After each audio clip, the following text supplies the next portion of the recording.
So let's get into this. Let's get into this. What are like terms and what is combining like terms? What does that even mean? That's something you're going to have to do a lot when it comes to algebra. Combining like terms, they're going to ask you that over and over again, and it's going to make your problems a lot simpler. So let's give a really quick and easy definition of what a like term is and how you combine it. So a like terms are like when they have the same variable raised to the same power. So take a look at the example right here. We have 3x squared minus 5x squared. Well, those are both like terms because they both have x as a variable and they're both raised to the second power. So if I took 3x squared minus 5x squared, I'm going to have minus 2x squared is going to be the result of combining them. So I can combine it when it's the same variable raised to the same power. Take a look at the second example there in red.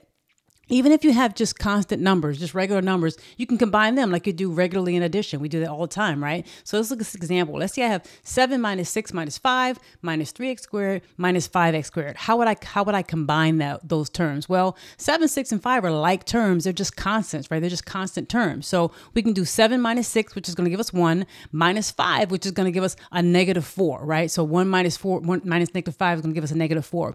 And then if I have minus 3x squared minus 5x squared, when I combine that, I'm going to have minus 8x squared. It's going to be a negative 8x squared. So the combination is going to be minus 4, negative 4, minus 8x squared. So that's how you can combine it. And if you take a look and we look at another example, let's look at another example. Let's say I have this example right here. I have 3 plus n minus n squared. What are the like terms here? Well, n is by itself, right? So I'm going to go ahead and put plus n.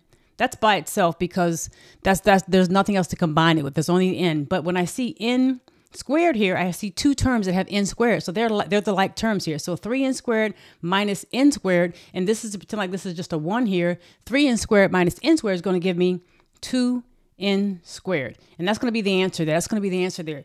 2n squared plus n. That's how you combine like terms.